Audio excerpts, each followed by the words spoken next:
Okay. Anybody here? Jake, George, you're not muted. Nope. Okay. I had to get on early because I've had so many technical problems. I was like, got to get on top of this. I understand. All right. I see Jake.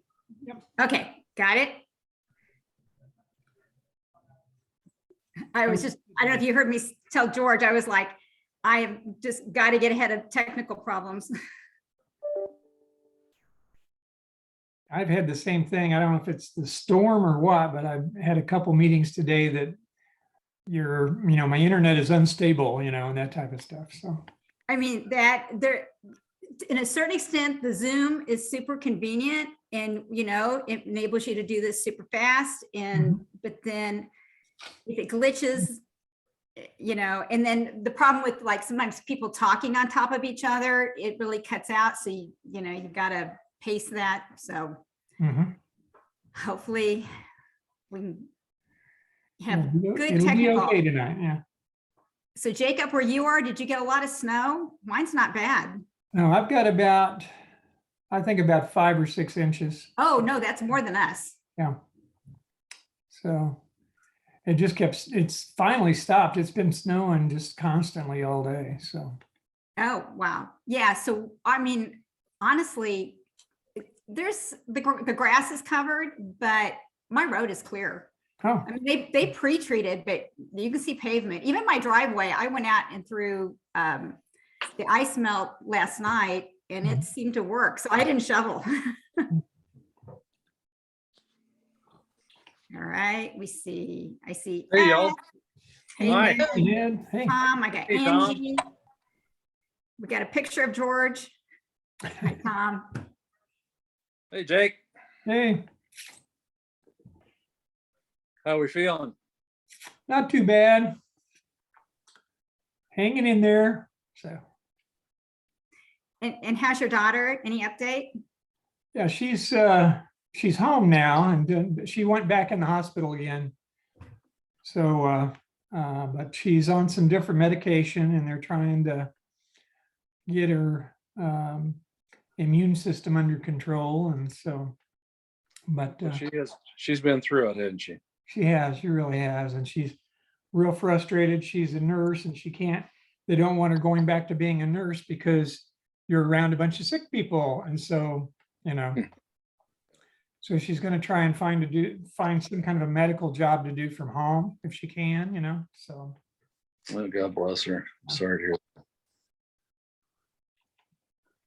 She's pretty frustrated, so. I bet. Hi, Tammy. We see you. Teddy, do you have a new grandbaby? I do. Yeah. And she's adorable. Oh, It all went really smooth. I honestly, after my first grandbaby, it was very challenging. So I was mentally prepared for the pregnancy's been terrible all the way along. She came 3 weeks early.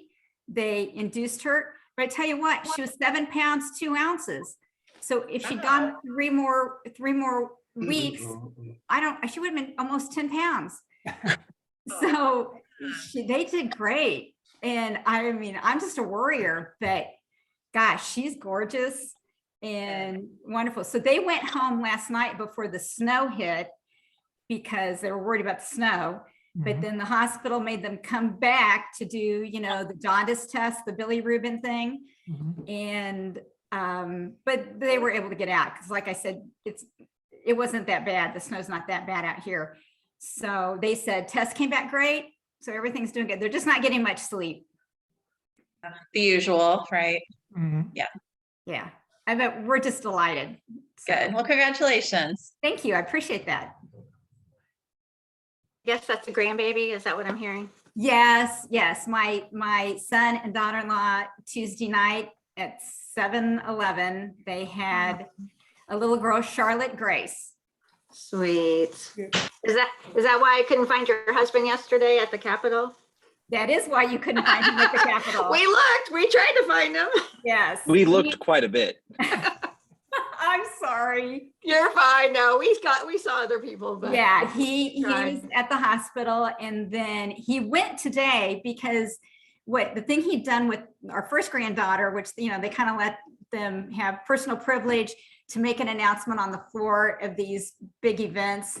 So we've got the recording from when he did it 4 years ago, and he really wanted to do that today. So I think he drove down there really just to make the announcement on the floor of his grandbaby, and because they're on spring break next week. So Yes, yeah, that's what we heard. it was cool. It was cool, but that is why he was not there. Yes. Nice. That's okay. It's all right. He had a good reason. Yeah, he did. He did. It was acceptable. Yes, absolutely. Okay, so I am showing us at 5:31. Are we in agreement? I'm going to go ahead and call the roll, and then if somebody jumps on here, we'll get them on here. So we'll start with our introduction of board and guests. So I'll do a roll call. So George Mitchell, you'll say here. Here. And Denise Talbert. I do not see Denise. Susan She Borgmeyer, emailed me and said secretary. she- I'm sorry, Jake. Denise emailed me and said she would try and join remotely. She was on their way to Santa Fe, so. Okay. Okay. Susan Borgmeyer, secretary. Present. Thank you. Ed Van Hale. I'm here. Okay. Angie Segovia. Here. Thank you. Jillian just emailed me and said that her mother-in-law has passed away. Oh, Yeah, so that was kind of very sad news. So she will not be joining us tonight, and hopefully if we can get a card or something, if you might all think about it, I'll take care of something on my end, but so everybody's aware. John Humphrey, I'm not seeing. Tammy Kemp. Here. Here, and Teddy Rowland, chair. So I am showing 1, 2, 3, 4, 5, 6 present and 3 absent at the moment. We'll see if somebody gets on. And then we have for staff, I see Jake Jacobs and Tom Holcomb. Yes, and Amanda George. Georgie, you're here. Roger, not, and who else? Who else do we have here? Tracy. Tracy, I do have Tracy. I have you on my list and I missed you. Oh, you're fine. And then Dan. I'm here. Hi, Dan. And Shannon. Shannon. And then Jillian, are you with staff? mhm. Okay, and do we have any guests? Is anybody seeing any guests on there? Okay, so what I'm going to say is if everybody could mute except when you're speaking, I would appreciate that. And then also I've got some information, and then if you want to speak, if you could use that Zoom function to raise that hand. And then also keep in mind that Susan is keeping our notes, and that can be very challenging. So please offer up some grace for Susan so she can stay on top and keep on top of that. George, I see your hand up already. George, your hand is up. Okay, I got it. It was my mouse. Ignore that. Okay. So on our agenda, our first item on the agenda is a discussion of the job 1 incident. So I have some information I'll give you, and then we can have our discussion if that works out okay for everybody. So it came to our attention that there are some products being stored at the Grandview Job 1 warehouse. So George Mitchell and I met with Dick Nightingale, who is the Job 1 board chair, and Nick Hadley, who is the Job 1 board secretary, to see what is stored there and to discuss the issue. So Mr. Nightingale and Mr. Hadley said that Job 1 had formed a collaborative relationship with Alpha Point. I admit, I apologize. I'm dog sitting and they're going wild. I did not know what Alpha Point was. I'm sure a bunch of you do, but if anybody doesn't know, Alpha Point is a nonprofit with the mission to empower people with vision loss to achieve their goals and aspirations. And their vision statement is to see the world in which every person with vision loss rises to their desired full potential. So as part of this partnership, Job One has some spray bottle parts, squirt bottles, stored in the warehouse that they plan to use as part of an assembly project at their Yuma workshop with their Yuma workshop staff. They also have stored several boxes of plastic pellets that are used by Alpha Point as part of its plastic extrusion, blow, injection molding operation.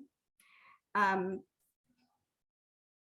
Point was going to use a for-profit site to store this plastic, but Job One was able to offer a lower cost storage option on a month-to-month basis of $3,000 a month.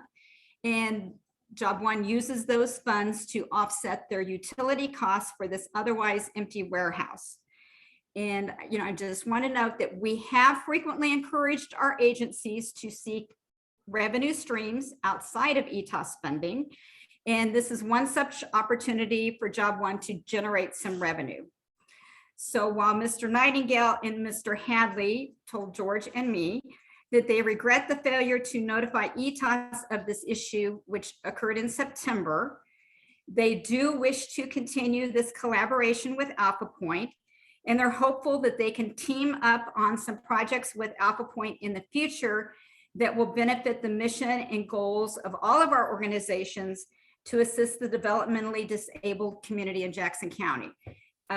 Job One was even able to place some employees at Alpha Point. They've hired them, and so that's been very beneficial. So they're asking that we approve the continued collaboration with Alpha Point to continue to store these plastic extrusion, they're pellets, they're like little balls, and spray bottle parts at the Grandview Job One warehouse. So as we have our discussion, I'm going to ask everybody to please make sure we have a solution focused discussion. And so my question to you all is, what are our solutions to come to a positive resolution that respects our common mission to assist the disabled communities that both Alpha Point, Job One, and Eitas, all of these communities that we serve. So John, I see you're joining us late, so you missed quite a bit of that. Do you need me to recap? I just heard you say that what they're storing there is plastic parts, extrusions, and bottles. I didn't hear why he thought he was entitled to do that. Okay, so I'm going to recap for John. My apologies. So, and what I asked John is that everybody be muted and raise your hand on your to speak so we can have an orderly discussion. Susan is taking notes, and so we could give her the grace so she can stay on top of that. Job One has a collaborative relationship with Alpha Point.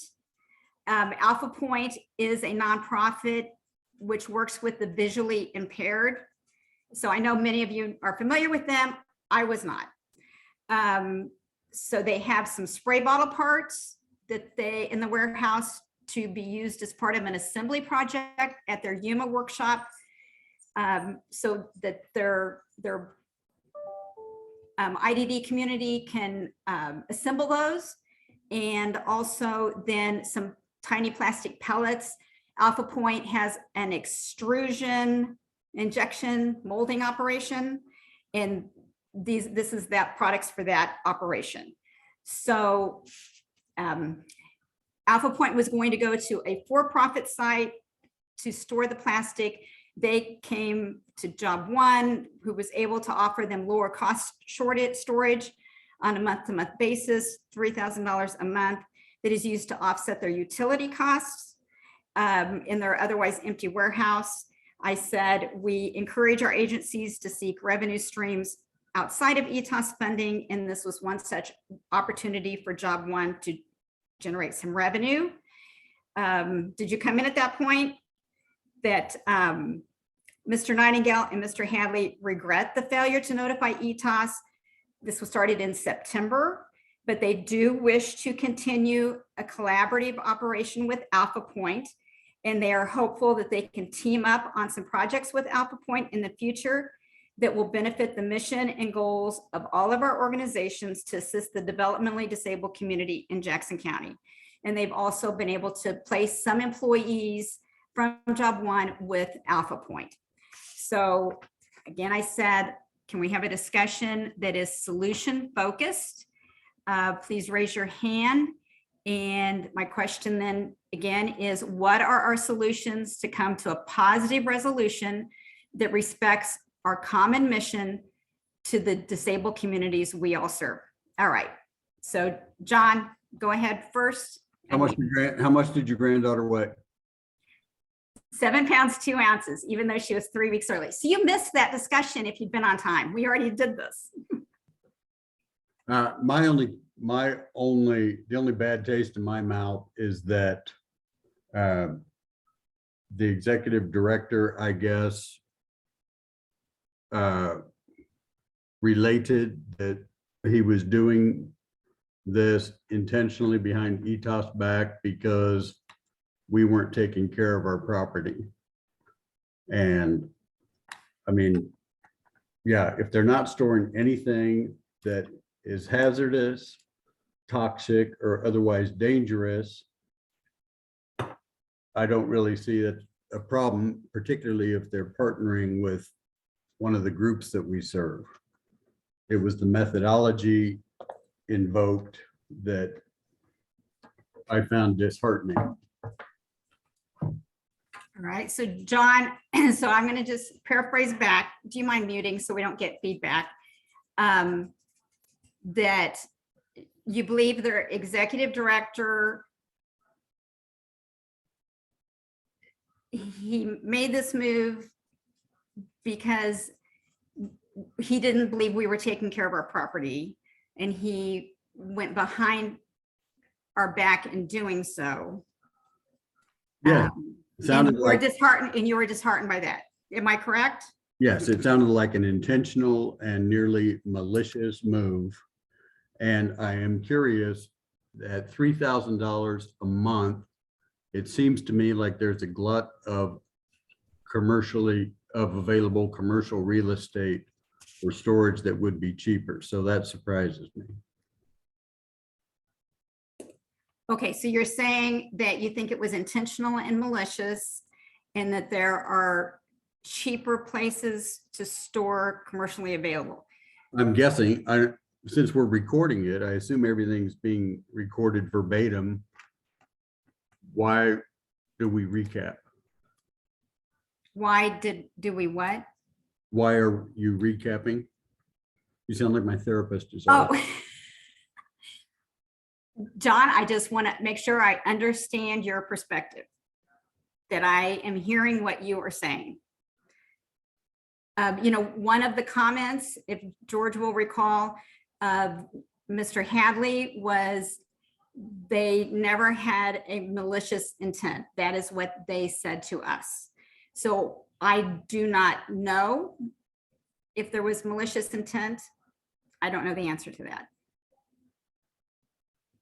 I don't know about the cost of commercial warehouse. But again, I'm thinking if we're looking at our solutions to come to a positive resolution to respect all of our common missions to the communities we serve. Tammy? Yeah, I had put my question in the chat. I think we need to be clear on whether or not they're in violation of the contract, and clear on how it is that they're making money off of our property, rather than the county profiting from that.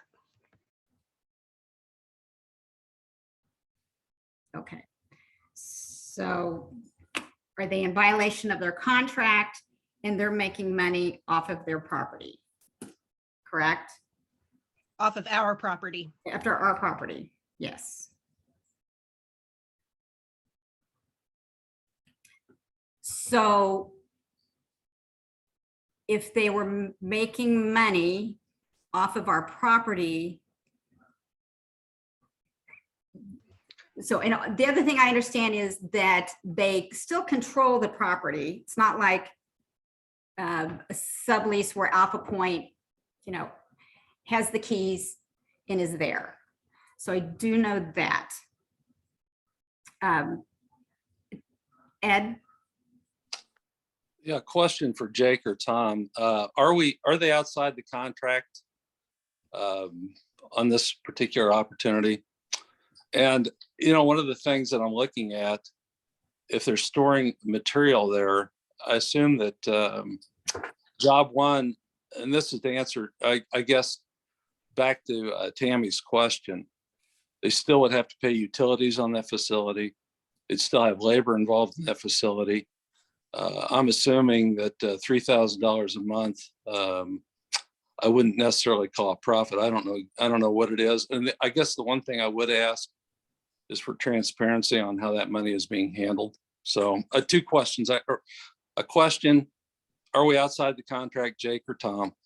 Number two, was a statement, the way I see it, as far as the usage of the warehouse, as far as labor, utilities, and transparency. Okay, Jake. Just Jake, they are outside the contract. I mean, the contract prohibits them from subleasing it or subletting it for any reason. So yeah, they are in violation of the contract.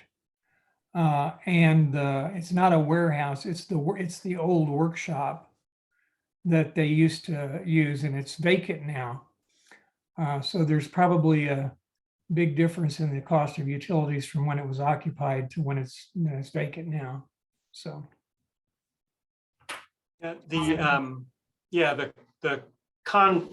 lease that we have with Job One says that they can only use the property for the uses identified in the addendum to the lease.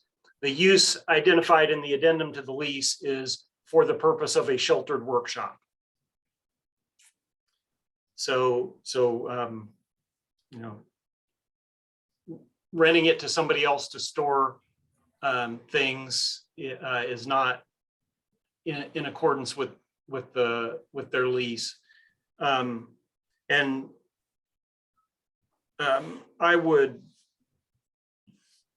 would just mention that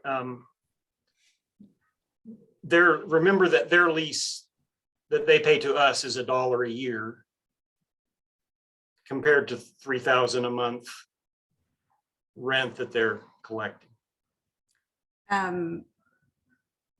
George, I think you're next.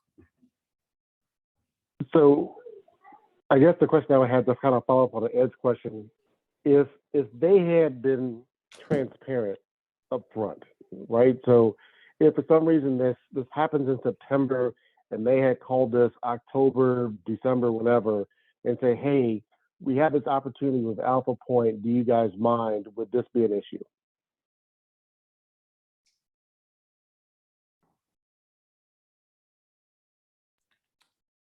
I don't think it would. Jake, let's let Jake answer, please. It would not have been an issue with me, and that's what I told Aaron in my email to him, is that if he'd just talked to us about this from the beginning, I'm sure the board would have, I'm sure you all would have approved it in some manner. I don't know if you'd want to split the profits or whatever, but you know, we're giving them almost $1 million a year of tax levy dollars as well, and they've managed to pay the utilities before without this extra money, so it is extra income to them.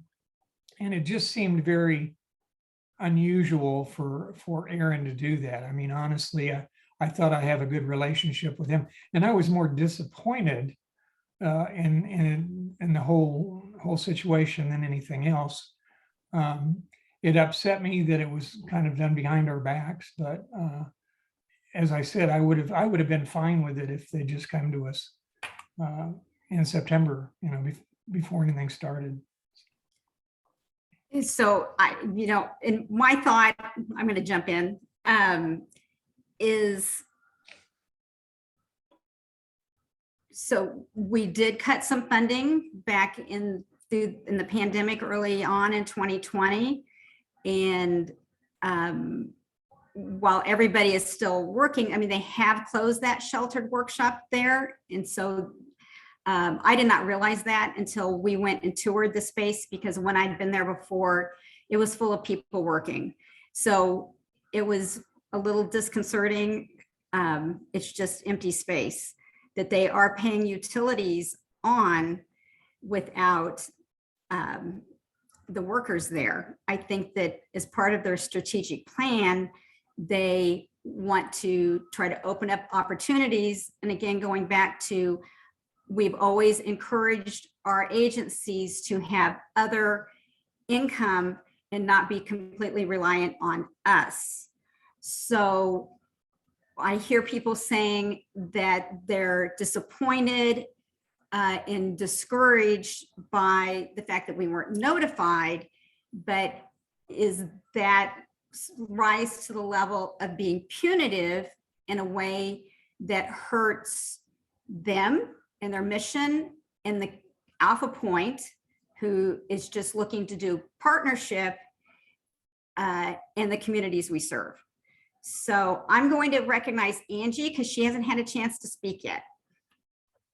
Oh, thank you, Teddy. I guess my concern would be, I mean, 3,000 seems like a lot to me. I don't know. I don't deal with big numbers, but 3,000 seems like a lot to me. If Alpha Point is an organization they want to partner with, it just seems like a lot to be charging them if it really is about a partnership, because they're making money off of Alpha Point. I don't know. I just, something about it feels kind of wrong. Like, I don't know. That's just my only thought. Thank you, Angie. I mean, I hear you say, and I don't know if 3,000 is a lot or not. I mean, it was a lot of large boxes. I have no idea. I can't answer that question. Let's circle back now to Tammy. You've been waiting a long time. Partially a question for Jake. Didn't we previously provide Alpha Point with some funding? And I guess my confusion is how we charge Job One $1 a year, and they turn around and charge another disabilities organization $36,000 a year for the same property. We did used to fund Alpha Point. They had their own workshop, and but it only employed about 25 people, I think, towards the end. And they voluntarily decided not to ask for grant money from us, and so we stopped funding them. It's been several years ago.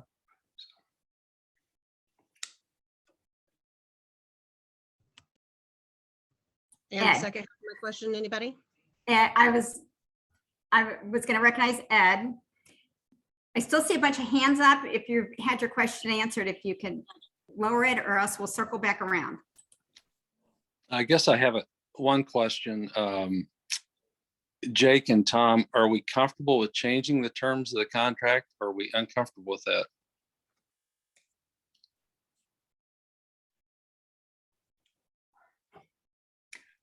If we could limit it to having a say-so on what is stored there, I'm uncomfortable about what could change and what could be stored there in the future.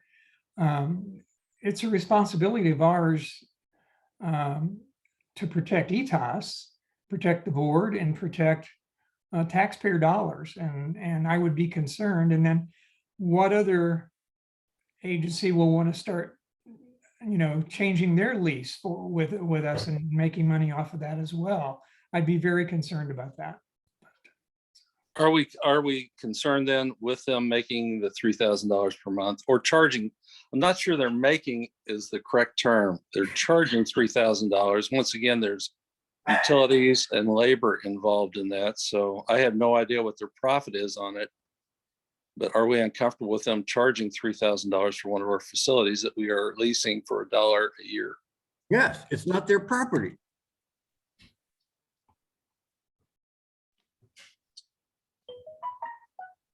So I hear John saying he is uncomfortable with that.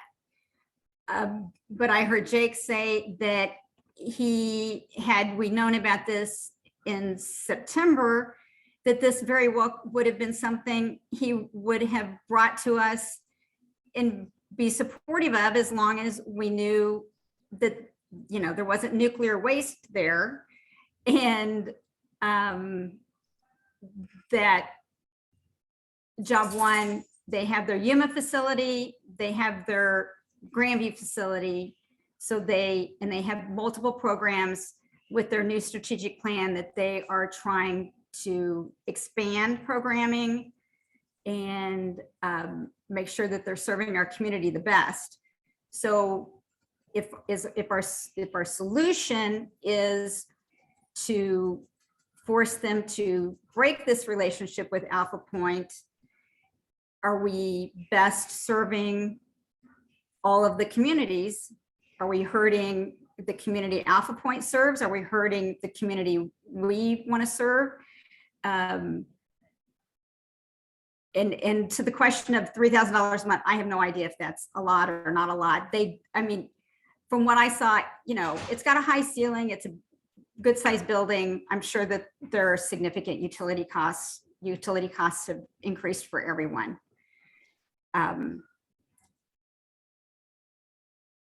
Any other questions or comments?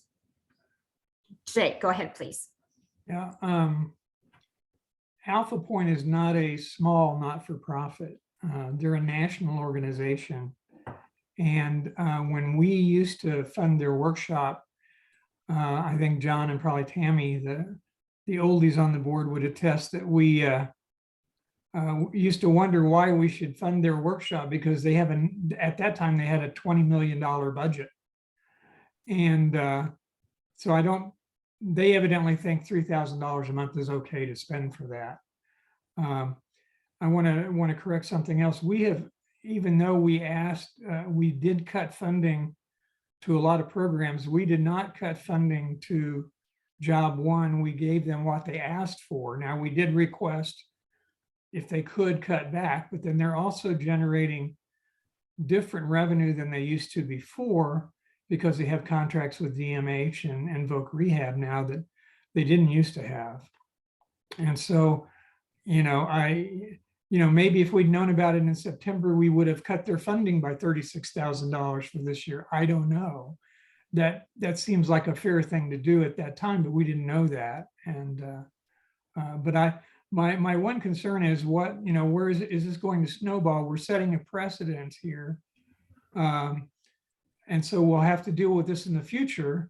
If we're willing to sublet organizations use our buildings and sublet them to gather revenue, how are we going to address that with our funding of them and things like that? So it's something we need to think about for the future. Go ahead, John. And, at this point, it's an issue of integrity. I mean, specifically with respect to Aaron. I mean, we had to do some rehab out there. Am I right, Jake? And we supplied the contractor. When the contractors got there, Aaron directed that the repairs or improvements be done differently. And it turned out that was not to code. And then we had to go back in and do it again. It's just, it reeks of a lack of integrity on the part, I'm not saying of the Job One board, but Aaron. I mean, seriously, they wanted us to give them the property. Then they wanted us to spend $1 million on it and then give it to them. I'm half inclined to,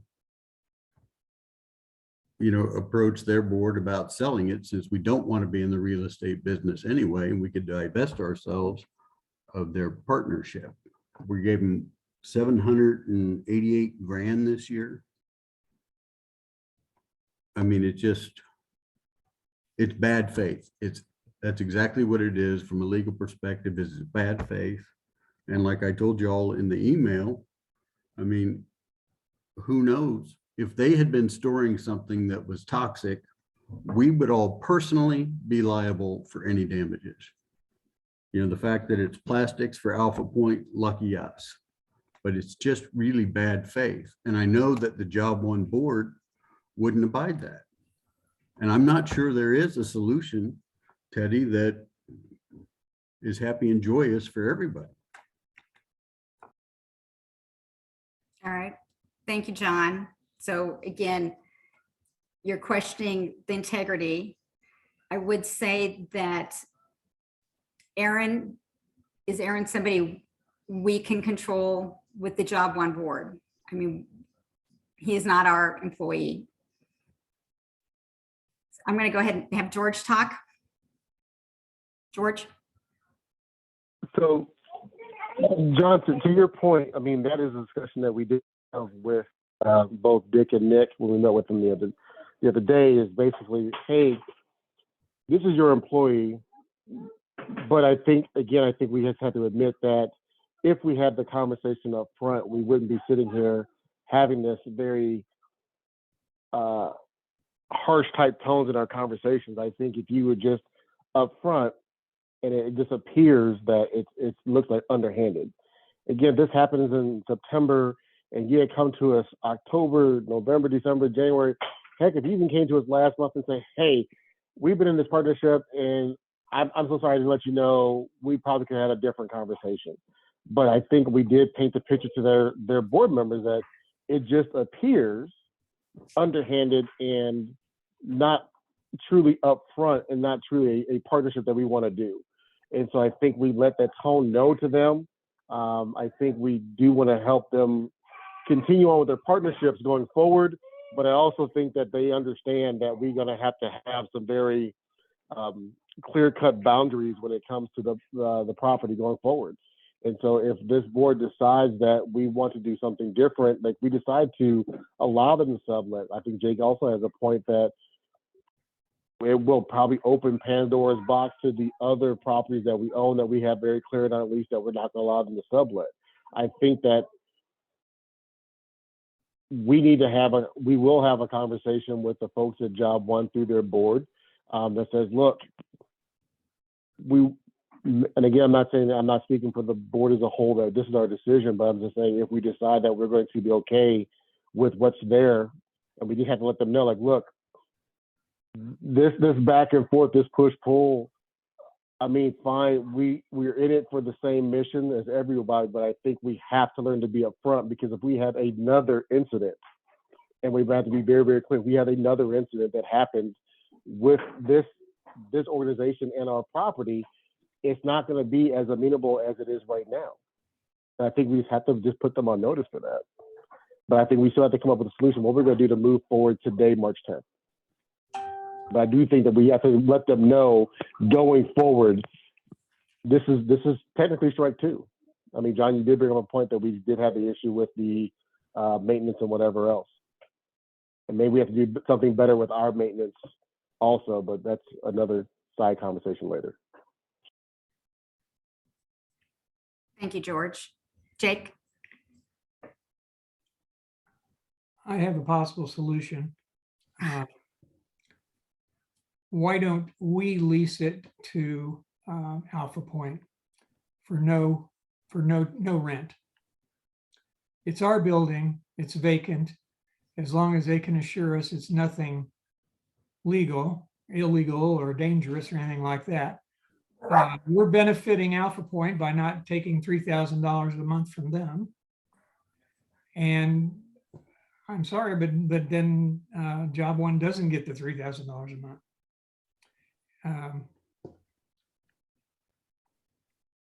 I think that would solve it. We're in control of the lease then, for the sublease. So. Okay.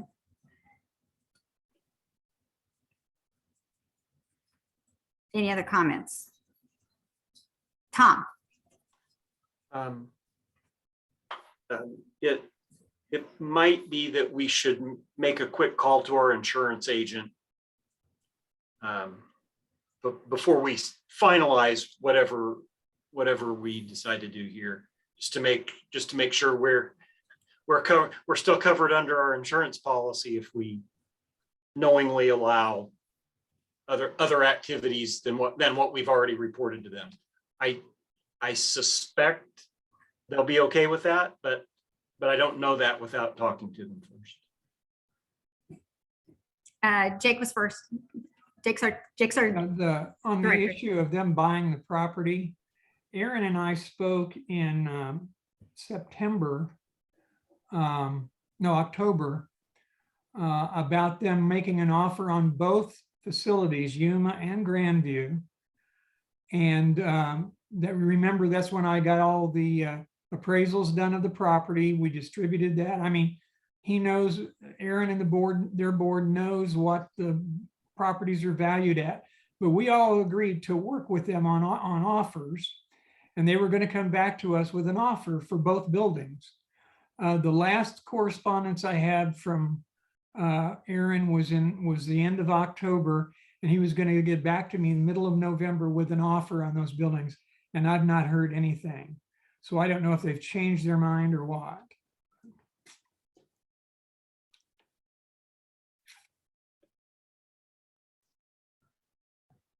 John.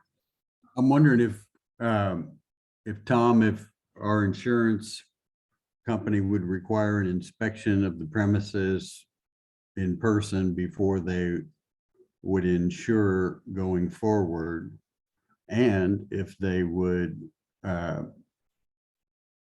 well, I mean, obviously, if there was to have been a loss between October and now, we would be aware, but I like the idea, Jake, of if we're going to look at the common good of the folks we serve, then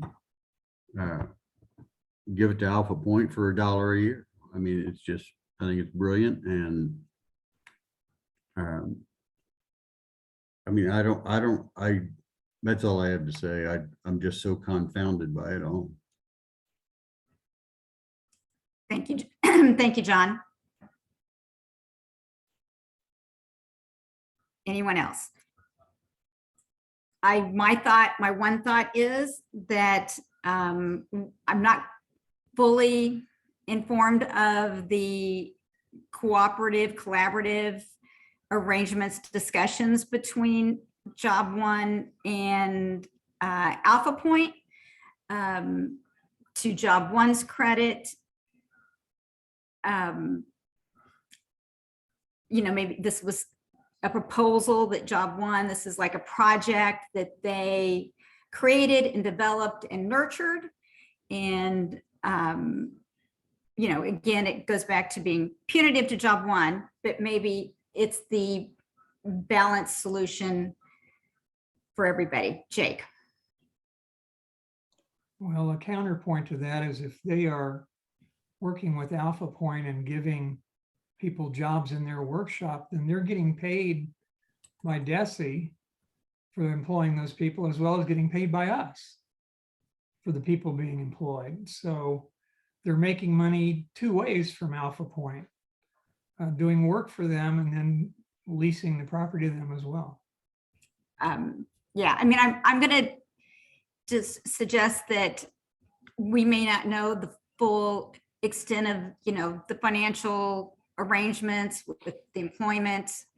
And my other thought was when we were talking about how much we fund Job One and reducing them by that much money, I would have thought that when we got their proposals, we also got a detailed financial record of what income they are taking. So if they were getting $36,000, which wouldn't have been, partial year, we would have been aware of that. That would have been something in the numbers when we made the determination of what we would fund them. It's not like, again, we've said repeatedly, we want everybody to have broader funding schemes than just relying on us. So this was, I'm suggesting, one of those opportunities to increase their funding. So when agencies get funding by raising a capital campaign, say, or something, we don't turn around and reduce their funds by that much. They want to keep expanding and growing and creating more programs, which is for the best of the disabled communities that we're all serving, and helps our mission, their mission, our common mission. Susan has her hands up and she has not had a chance to speak yet. So please, Susan, speak. I really think we need to remember that the contract was broken, that they broke the contract. And maybe I'm being too suspicious, but I think it is difficult for me to understand that they could do that starting in September and it just now be found out. They certainly understand the contract and what's in it. And I don't think it's being punitive, really, to say, you broke the contract, we've got to do something about this. I don't see anything punitive in that. It's just a consequence. It's a consequence of breaking the contract.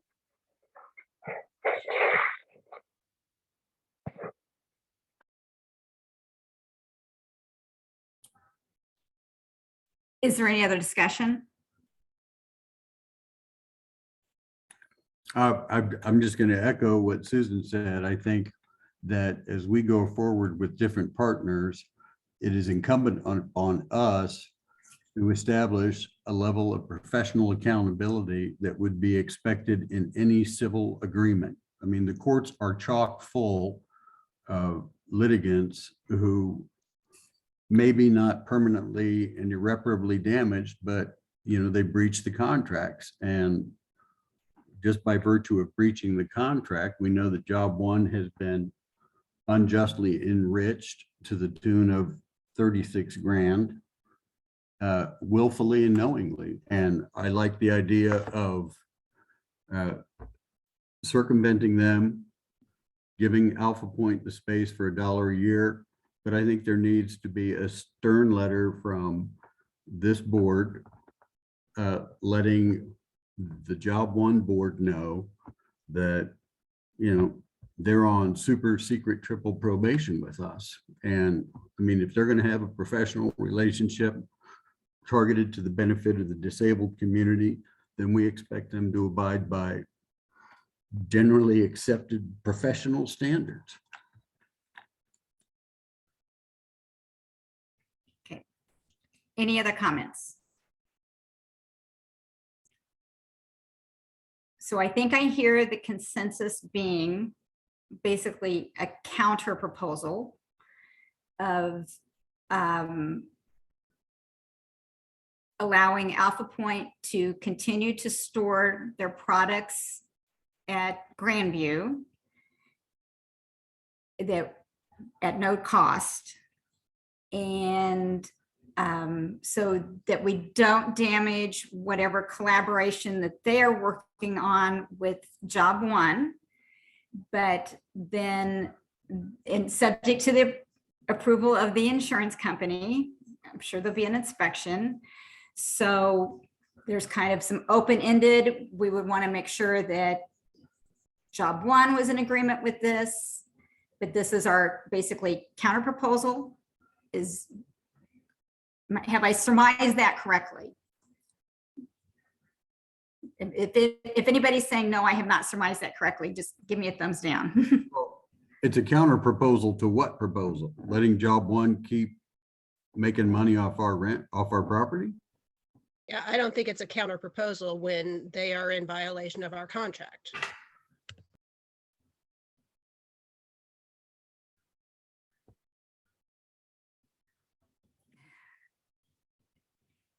So I heard Jake say, offer up this as a solution. Is this a solution we want to take to job one? I'd really like to see the lease. I don't know that job one has any leg in this. we keep deferring that do we want to take it to job one? They don't have the right to approve or disapprove of whatever we decide. Okay. I mean, this impacts Alpha Point as well. Our decision would impact these other parties in how they may be like, great solution, but I don't know. George, please. George. So are we saying that we want to, are we at a decision point that we want to make the proposal, not really the proposal, do we want to inform job one that this is what we would like to do with our property? To basically allow we're going to rent the property to Alpha Point, pending again the information from the insurance company. Is that what I'm hearing? I think we need to modify the terms of job one's lease to define what real estate they're actually renting from us. And then on whatever terms we think is appropriate, and then lease the property separately to Alpha Point directly. I mean, Okay. I think right now, So- job one still controls the property. So it's not exactly like Alpha Point has keys to the property, you know. Correct. And I propose that change. That is that job one no longer controls at least that part of the real estate. I mean, some of the property I think is some product that is used by the workshop in Yuma for an assembly project. So there's different I things. think the other question that I would have that we should consider is we're probably not going to make a decision today because there's a lot of factors that we still have to find answers for. First of all, we got to find out if the insurance company is able to allow us to do what we think we would like to do. I think the second thing that Tracy was kind of brought up in the chat is we have to verify if Alpha Point actually does serve people with IDD. If not, then we're going to be violating possibly our own mission to rent some space to somebody that may not even serve folks with IDD. I think they do. That has been my experience with them, but I think we just have to validate that just to make sure. Tom. Have we seen a copy of the agreement between Alpha Point and Job One? I know I have not. No, I requested that. that. I requested that from Aaron and I have not seen that yet. Okay, George, do you still have a question? Your hand is up. No, I just haven't clicked the right button yet. I apologize. That's okay. There you go. All right. Any other discussion of anything that hasn't already been said? Did George correctly surmise our next steps, that we're really not in a position to make a decision tonight without further information? John. I think we issue an official cease and desist demand by letter from this board today to Aaron and to the board that they may no longer accept any income from Alpha Point, and that within 30 days, we will have a legal recommendation to them about how we're going to resolve their breach of our lease agreement. George. Sorry, that's kind of where I was going as well. Because, while we're out doing our due diligence and our homework, they still in their position where they still are collecting rent. I think that we've all kind of come to an agreement that I think they're kind of violating the agreement. So we may need to send a letter out or contact, the boards and also job one, let them know that at this point you have to, like John says, cease and desist from collecting any more revenues from Alpha Point for the next 30 days, and we will come back with a decision about what we're going to do to benefit everybody at this point. Tammy. John, are you able to draft such a letter from the board, or do we need to go through our legal or other I legal? mean, we do have an attorney. I think that it would be more appropriate that it went through job or Yes, Eitas's attorney. Jake, correct? correct. Okay, Yes, correct. Yes. Yes. The other thing that I would explore, if they're using these materials for assembly of items at the Yuma facility, why aren't they storing them at the Yuma facility right where the work is occurring? They should have room there because they've reduced the size of the number of people that are there. But that's another thing for them to consider, because they store. I mean, the workshops we fund store supplies for their work products that they do in their own workshops, where the workshops being held, workshops being done, and Blue Valley doesn't charge the lawnmower company for storing stuff there, that kind of thing. So this is all very convoluted, and we just need to kind of get it straightened out, I think. Okay. All right. How big is the Yuma property? I'm sorry to cut in, Tidy. Go ahead. How big is the Yuma property? Well, they used to serve, Tracy, how many people? Close to 100? And now they're down to less than 50, I think. Yuma's down to 50 people, but they've spread out things a lot more. It's really pretty nice. So they had a lot more work. My understanding, the part that I am worried that is being missed is that they were keeping some supplies for Alpha Point that aren't going over to Yuma, but they were keeping some supplies that were being used at Yuma. I got, after the fact, I got the feeling that they didn't really see it as subletting as much as a relationship between them and Alpha Point, because they were giving work to Alpha Point, and then also the fact that they had utility bills on that building. So I felt like there was, like, I understand going against the lease and wish they would have informed us more, but I'm not sure that they knew that they were, I don't think that they were doing it intentionally to avoid or to get around a contract. I think they just thought it was a partnership. That's just from my input from And my conversation. Tracy, I thank you for your comments, because that was my perspective as well. And that continues to be my perspective on this. This is a board decision, but that is where my position is too, that it was a collaboration, and to be honest, not super formal. Go ahead. To be honest, I didn't know that part. I was the one that called because it had been seen, I guess.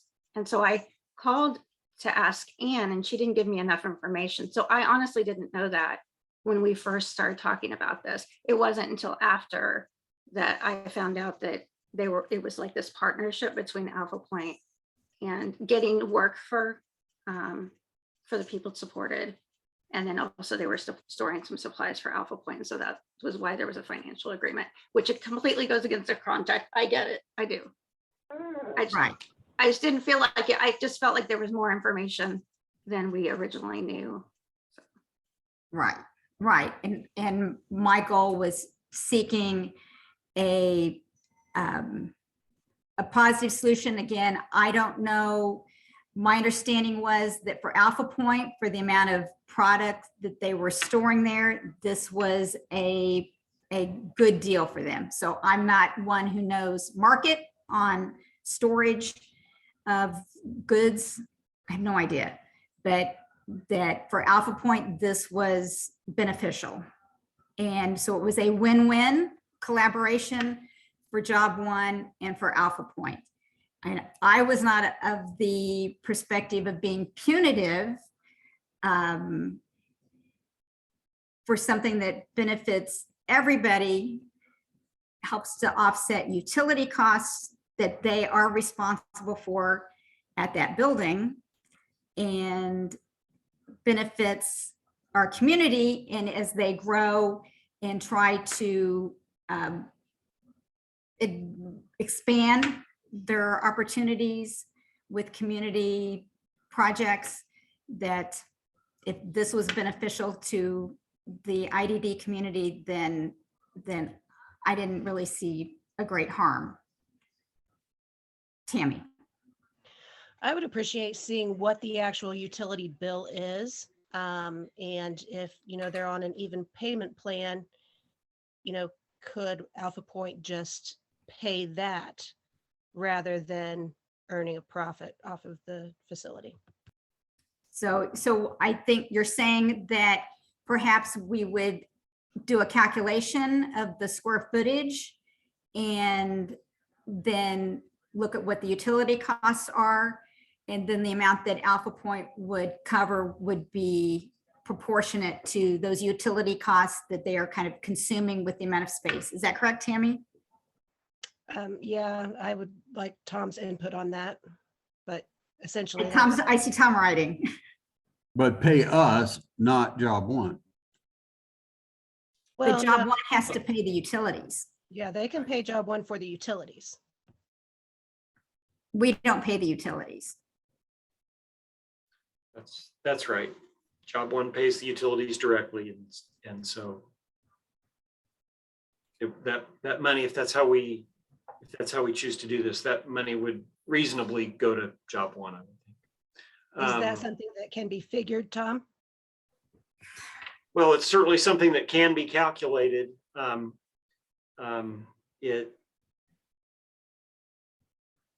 It's tricky because you can't do a great calculation of it until after the fact, right? After the utilities have been consumed and you get the bill and see what the amount is.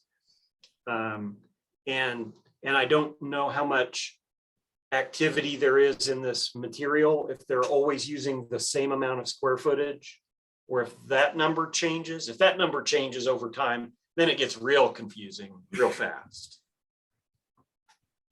I thought you were magic with numbers, Tom. It can be calculated, but whether it can be calculated in a timely basis with a reasonable amount of effort is another question. Right. Ed's got his hand up and he's had it up for a while, so I want to recognize Ed. No, I went to sleep. Hey, this is for Teddy and George. When you talked to the job one folks, did they indicate that they have labor assigned to that facility? Are there tasks involved, straightening out the warehouse, cleaning, moving material, and so on? George, do you know the answer to that question? I would say no. I think And they if consolidated so, all their Go efforts ahead. been consolidated over to Yuma. Tracy had her hand up. She seemed to have information. So I think that there's the only labor is to let Alpha Point in when they need the supplies. When they come, Alpha Point wouldn't have a key. So what I was told was that they let them in. So that'd be the only labor, is someone helping them get into the building when they take their things. But yeah, but nothing where you have the active workshop that they used to have. All that is still over at Yuma. For someone to let them in, that's just administrative responsibility. That's just across the parking lot. Yeah, that's it. Okay, Ed, something else? No, thank you. That's all I needed. Okay. Yeah. Okay. Is there any other discussion on this point? So I think we are not prepared to make a final decision tonight. Maybe there's some more information gathering. And am I correct? Jake, do you feel like that's what you're taking away with this, you and Tom? Yeah, I think so. Do we need a resolution to move forward with that, or you just want us to go from the general discussion? I'm assuming we're going to look at, see if we can ascertain what the utility costs are there. Yeah, I mean, my impression was And our everybody insurance, was yeah. wanting to be fair. They were using this to offset utilities, and we're looking to make some calculations. George has his hand up. sorry, I had myself on mute. I don't think we need a particular resolution, Jake. I think you can just kind of go off a discussion that I think we all kind of have our homework. I think the only thing that needs to happen right away would be us contacting our attorney and kind of getting that letter out. But other than that, all the other discussion, we will just table until our official board meeting later this month, and we should have that information by then to make a decision. Okay, Hopefully. and then we want that letter to read that they are to cease and desist to receive any income at this point. That's what John was. I feel like our discussion was that if there's utility costs there, that we need more information to be fair. Now, I think the conversation really is about they need to cease and desist from collecting any monies from Alpha Point, because that's kind of how they kind of set this whole thing up. Whether that it was intentional or not, the fact of the matter still is you're receiving revenue from Alpha Point, and then your rationale is because it then helps to offset your utilities for that property. That's all well and good, but right now, until we can come up with a solution that benefits, again, everybody, a letter needs to go out to that board and to that organization says, I need you to cease and desist from collecting any revenue from Alpha Point until we can come up with a resolution that's going to benefit everybody in this triad, basically between us, Alpha Point, and Job One. And then on the back end, we're gonna do our homework about utility information. We have to request that from Aaron, and hopefully he'll get that to us so we can make a decision in a couple of weeks. We'll find out information again from insurance to see if we can actually do that. And then Tracy will probably do her homework to get information from Alpha Point to see if they still do support people with IDD. And we can have that again, that discussion at the end of the month to make a decision. Am I understand that completely? Yeah. I'm seeing homework for Jake, Tom, and Tracy. Mm-hmm. Okay. Sorry, folks. Congratulations, Tracy. All right, Ed's got his thumb up, not his hand. Okay. So we completed that discussion. And everybody has marching orders? Yes, yes. I had one more topic I wanted to just kind of throw out there. I had expressed concerns about, so I know that for many of you, our position on this board, it feels like we're a nonprofit, but we are not a nonprofit. We are a government entity. And as a government entity, we are subject to Missouri Sunshine Law. And I did have a conversation with a person who works with the Missouri Attorney General's office in their Sunshine Law Division. I don't know exactly what it's called. She said that they can't give legal advice, obviously, but she did said that if you read the FAQs from Missouri Sunshine Law, that the point of the law, behind the law, is that government entities work on erring on the side of transparency, and that the level, which I had kept saying was policy, but they actually use the word conducting business. Some municipal attorneys that I've talked to within their areas, their policy is that you can send out an email to the majority of your governmental membership, and that is not a violation of Sunshine Law. You would just need to maintain a copy of that communication as part with your custodian of records. So it's kept separate as a record keeping process. But for many municipalities, as soon as someone hits reply all, and you are going beyond just ministerial things such as, hey, we've got an employee appreciation, who can attend?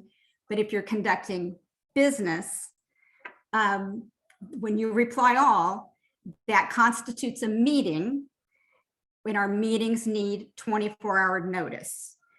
So the gal I talked to, her name is Casey Lawrence with the Missouri Attorney General's office. They are very helpful. It's like a help office, which is super nice. She actually says they work on education. They are, like she said, she's in Kansas City at least once a month. And they are very willing to do education for government entities. But in the interim, her recommendation was that we get an opinion from our attorney as to whether or not when we are conducting business via email, if that is a violation or could subject us to liability under Missouri Sunshine Law. Under Missouri Sunshine Law, our liability is that we could be sued, and that's heard in a court. There's many municipalities. Clay County just went through a whole thing with the audit. I know Sugar Creek had a lawsuit against them and were found guilty of violation of Sunshine Law. So there is a liability factor at play there that where we could be sued by conducting business via email. So the second piece of homework, while you're already talking to our attorney on other matters, if we could have them give us an opinion on this topic, I would appreciate it. Will do. Okay. Mhm. All right. There's any other public comment or comment on anything else? I don't really see members of the public on here. Anything else? I see nothing. Do we have a motion to adjourn? John, This is George. I move. John, are you waving your hand because you want to comment? Second. Oh, second. Okay, George made the motion. John seconded. All in favor of adjournment, say aye, please. Aye. I Aye. Aye. All right, thank you, everyone. So we are adjourned.